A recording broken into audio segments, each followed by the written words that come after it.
بسم اللہ الرحمن الرحیم۔ السلام علیکم، میں شجیع اللہ فراست۔ آپ دیکھ رہے ہیں نیشنل اور انٹرنیشنل نیوز پر مشتمل 4 ٹی وی کا خصوصی خبرنامہ دنیا بھر سے، یعنی خبریں آپ کی نظر سے۔ سب سے پہلے ہیڈ لائنز۔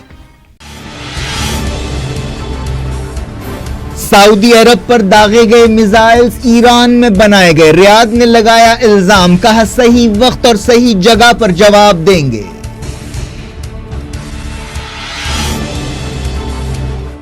ایران نے ہتھیار دینے کے الزام رد کر دیے، کہا یمن کی ناکہ بندی ہے، الحوثیوں نے خود میزائلز بنانے کی صلاحیت حاصل کر لی۔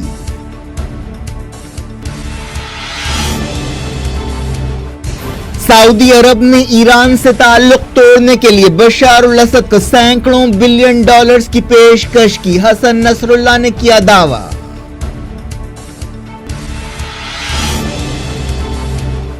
غوطہ سے ملیٹنٹس کا سب سے بڑا قافلہ روانہ، سیرین فوج کا قبضہ تقریباً مکمل۔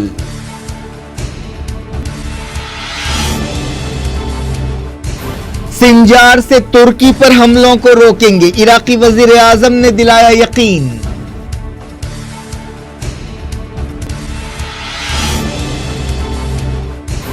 امریکہ کے نئے سیکیورٹی ایڈوائزر فلسطین کا نام و نشان مٹانا چاہتے ہیں، 3 ریاستی حل کی تجویز پیش کر دی، حماس نے کہا 1 انچ نہیں چھوڑیں گے۔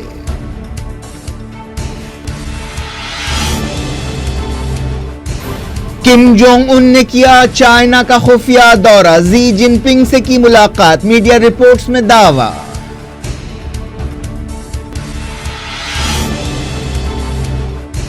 یورپ اور امریکہ کے بعد آسٹریلیا نے بھی رشین سفارتکاروں کو باہر کر دیا، ماسکو نے کہا جواب دیں گے۔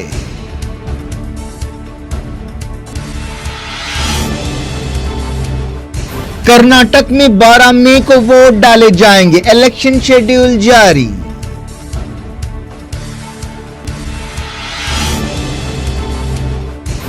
سیاسی ماحول گرمایا، بی جے پی کے خلاف اپوزیشن اتحاد کے لیے ممتا بنرجی کی دہلی میں سرگرمیاں۔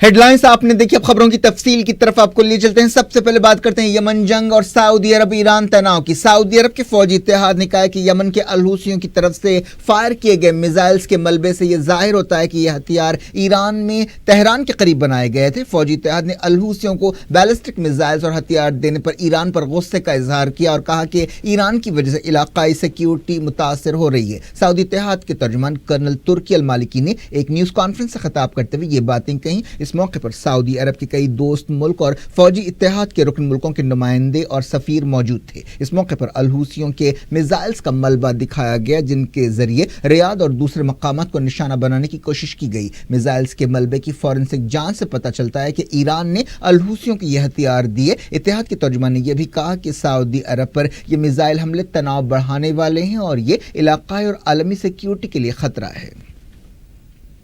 سعودی اتحاد کے ترجمان نے کہا کہ ایران کی دشمنی کی حرکتوں سے یہ بات ثابت ہو گئی کہ ایران مسلسل ملیٹنٹس کو ہتھیار سپلائی کر رہا ہے۔ مالکی نے کہا کہ سعودی عرب پر 104 بیلسٹک میزائل چھوڑے گئے، جن میں سے 78% سادہ اور عمران علاقوں سے داغے گئے۔ مالکی نے کہا کہ ان میزائلوں کے ذریعے ریاض، جازان، نجران اور خامس مشہد کو نشانہ بنانے کی کوشش کی گئی۔ انہوں نے کہا کہ یہ میزائل عالمی قانون کی خلاف ورزی ہے۔ انہوں نے دنیا سے کہا کہ وہ یمن میں امن کے لیے مسئلے کے خوشگوار حل کی کوششیں کرے۔ انہوں نے کہا کہ عالمی برادری کو الحوثیوں کے حملوں کا نوٹ لینا چاہیے اور ایران کو جواب دہ بنانا چاہیے۔ اس کے ساتھ ساتھ انہوں نے یہ بھی کہا کہ سعودی اتحاد یمن میں جائز حکومت بحال کرنے تک اپنا آپریشن جاری رکھے گا۔ انہوں نے دعویٰ کیا کہ سعودی عرب یمن کے تمام ضرورت مند لوگوں کو کسی فرق کے بغیر راحت پہنچا رہا ہے۔ مالکی نے کہا کہ سعودی اتحاد میں شامل ملکوں کا یہ حق ہے کہ وہ اپنے علاقوں اور اپنے مفادات کی حفاظت کریں۔ انہوں نے کہا کہ ہم صحیح وقت اور صحیح جگہ پر ایران کو جواب دینے کا حق محفوظ رکھتے ہیں۔ انہوں نے کہا کہ ہم ان ظالمانہ حملوں سے نمٹنے کے لیے عالمی قانون کے مطابق تمام ضروری قدم اٹھائیں گے۔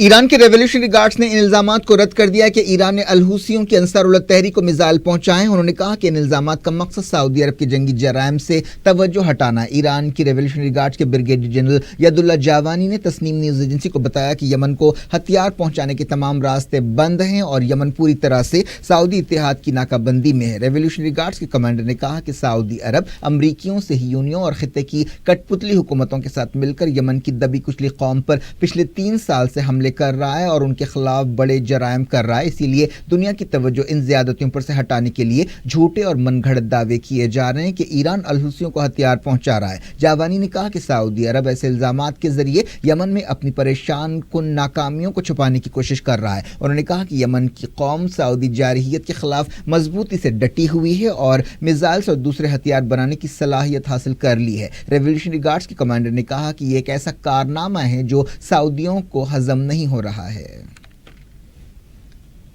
الحوثیوں کے حملے میں ریاض میں ہلاک ایجپشن شہری کی پہچان 38 سالہ ڈرائیور عبدالمطلب احمد حسین کی حیثیت سے کی گئی ہے، جو 2 بچوں کا باپ بتایا گیا ہے. اس حملے میں 2 ایجپشن شہری زخمی بھی ہوئے. الحوثیوں نے یمن میں سعودی عرب کے حملے اور جنگ شروع ہونے کے 3 سال پورے ہونے کے موقع پر سعودی شہروں پر میزائلوں کی بارش کر دی. یہ سعودی عرب پر الحوثیوں کا اب تک کا سب سے بڑا حملہ ہے. اسرائیل کے وزیر دفاع ایویگور لیبرمان نے امریکی کانگریس کی مائنورٹی لیڈر نینسی پیلوسی کی قیادت میں امریکی ارکان کانگریس کے ایک ڈیلیگیشن سے ملاقات کی. اس موقع پر اسرائیلی وزیر نے کہا کہ ایران سب سے بڑا خطرہ ہے. انہوں نے کہا کہ دمشق کے قریب غوطہ میں قتل عام کے پیچھے ایران کا ہاتھ ہے. اسرائیلی وزیر نے کہا کہ ایران مڈل ایسٹ کا استحکام متاثر کر رہا ہے اور تمام خلیجی ملکوں کو ایران سے خطرہ ہے. عراق کے وزیر اعظم حیدر العبادی نے ترکی کے وزیر اعظم بن علی یلدرم سے کہا ہے کہ عراقی فوجوں کو ہدایت دی گئی ہے کہ وہ غیر ملکی فائٹرز کو ترکی پر سرحد پر حملے کرنے سے روکیں. ترکی کے صدر طیب ایردوان نے پیر کے دن کہا تھا کہ ترکی کے انٹیلیجنس چیف عراق کے سنجار علاقے میں فوجی آپریشن کے بارے میں عراقی عہدیدار سے ملاقات کریں گے. یہ علاقہ ترکی کی سرحد پر واقع ہے. طیب ایردوان نے یہ بھی کہا کہ ترکی سنجار میں عراقی آپریشن کی ناکامی کی صورت میں ہر ضروری قدم اٹھائے گا.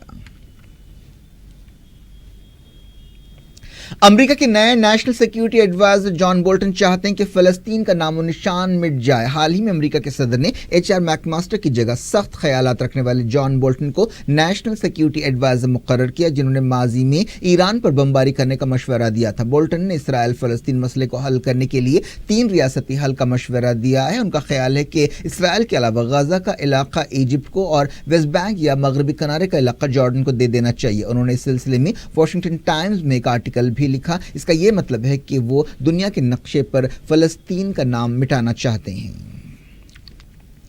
اسرائیلی فوج نے غزہ میں حماس کے ٹھکانوں پر مسلسل دوسرے دن حملے کیے. فلسطینی علاقوں سے فائرنگ کے واقعے کے بعد یہ کارروائی کی گئی. اسرائیلی فوج نے یہ بات بتائی، کسی کے ہلاک یا زخمی ہونے کی کوئی خبر نہیں ہے. اسرائیل کے missile defence system Iron Dome نے اتوار کے دن تقریباً 20 انٹرسیپٹر میزائل داغے، لیکن بعد میں معلوم ہوا کہ اسرائیل پر کوئی راکٹ حملہ یا میزائل حملہ نہیں ہوا. اسرائیل کے ایئر ڈیفنس چیف نے کہا کہ کسی وجہ کے بغیر آئرن ڈوم سے میزائل داغے جانے کی وجہ نہ انسانی غلطی ہے اور نہ تکنیکی غلطی ہے. آئرن ڈوم سے 20 میزائل فائر کیے گئے اور ایک میزائل کی قیمت تقریباً $50,000 ہے. ایک دن پہلے خبروں میں کہا گیا تھا کہ حماس کی فوجی شاخ عز الدین القسام بریگیڈ کی فوجی مشقوں کی وجہ سے اسرائیلی شہروں میں الرٹ تھا اور ہلچل مچ گئی تھی اور خطرے کے سائرن بجائے گئے تھے.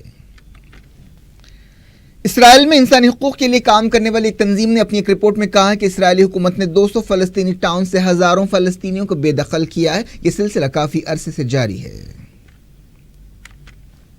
فلسطین کی مزاحمتی تنظیم حماس نے کہا ہے کہ اسرائیل کے خطروں سے اب فلسطینی عوام نہیں ڈرتے. حماس کے رکن محمود الزہار نے فلسطین انفارمیشن سینٹر سے بات چیت کرتے ہوئے کہا کہ ہم اسرائیلی قبضے کے خلاف عرب زمین کی حفاظت کے لیے پرامن مارچ نکالیں گے. محمود الزہار نے کہا کہ فلسطینی اپنی زمین کی 1 انچ بھی نہیں چھوڑیں گے.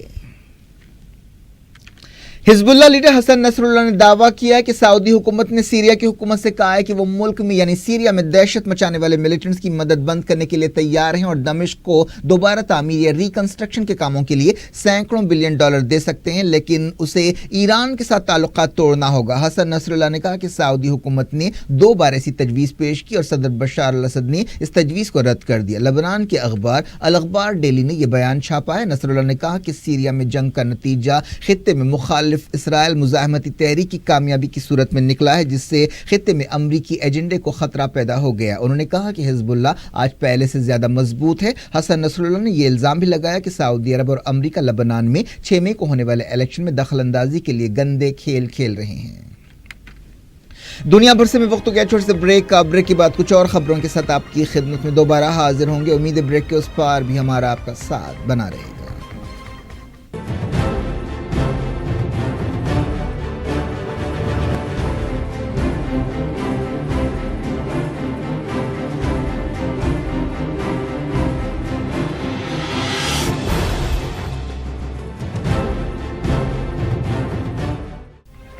ویلکم بیک، آپ دیکھ رہے ہیں اپنا پسندیدہ خبرنامہ دنیا بھر سے، میں شجیع اللہ فراست۔ اس خبرنامے میں ہم آپ کے لاتے ہیں دنیا کے گوشے گوشے سے آپ کی پسند اور دلچسپی کی خبریں۔ آگے بڑھنے سے پہلے ہیڈ لائنز ایک بار۔ سعودی عرب پر داغے گئے میزائلز ایران میں بنائے گئے، ریاض نے لگایا الزام، کہا صحیح وقت اور صحیح جگہ پر جواب دیں گے۔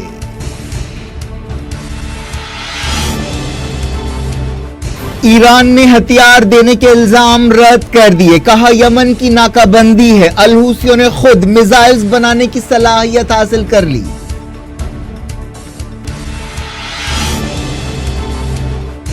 سعودی عرب نے ایران سے تعلق توڑنے کے لیے بشار الاسد کو سینکڑوں بلین ڈالرز کی پیشکش کی، حسن نصر اللہ نے کیا دعویٰ۔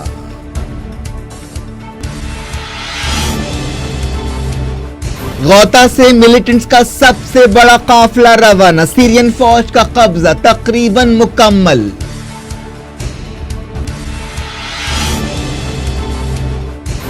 سنجار سے ترکی پر حملوں کو روکیں گے، عراقی وزیر اعظم نے دلایا یقین۔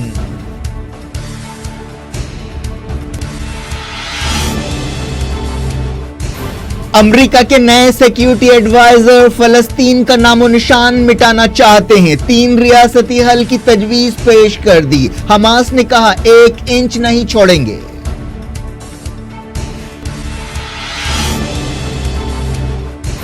کم جونگ ان نے کیا چائنا کا خفیہ دورہ، زی جن پنگ سے کی ملاقات، میڈیا رپورٹس میں دعویٰ۔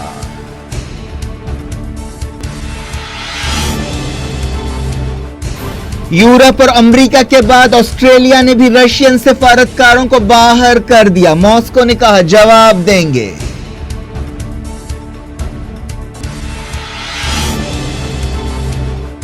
کرناٹک میں 12 مئی کو ووٹ ڈالے جائیں گے، الیکشن شیڈیول جاری۔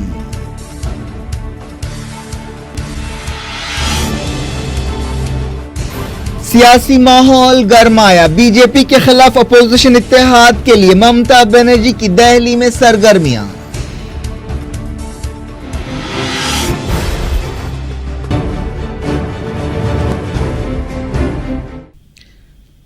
بلیٹن کے اس حصے میں جاری رہتے ہیں انٹرنیشنل نیوز کے سلسلے کو شروعات کرتے ہیں سیریا سے۔ سیریا کے غوطہ سے ملیٹنٹس اور ان کے گھر والوں کا اب تک کا سب سے بڑا قافلہ روانہ ہو گیا ہے۔ سیریا کی سرکاری نیوز ایجنسی سانا نے بتایا کہ 100 بسوں کے ذریعے 6749 لوگ غوطہ سے روانہ ہو گئے۔ یہ غوطہ میں سرگرم ملیٹنٹس کی تقریباً 25% تعداد ہے۔ پچھلے ہفتے سیریا کے اتحادی رشیا اور ملیٹنٹ تنظیم فلاق الرحمان کے درمیان ایک سمجھوتا ہوا تھا۔ اس سمجھوتے میں غوطہ کے 4 شہروں اربن، زملکا، جوبار اور این کرما کا احاطہ کیا گیا۔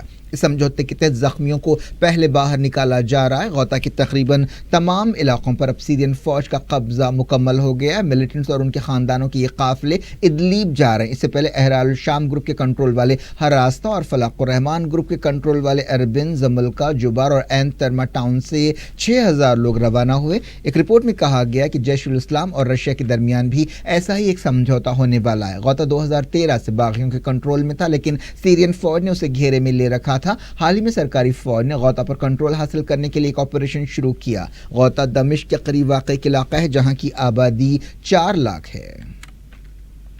اس دوران غوطہ کی بعض مقامات پر سیرین فوج کے حملوں کی خبریں بھی مل رہی ہیں۔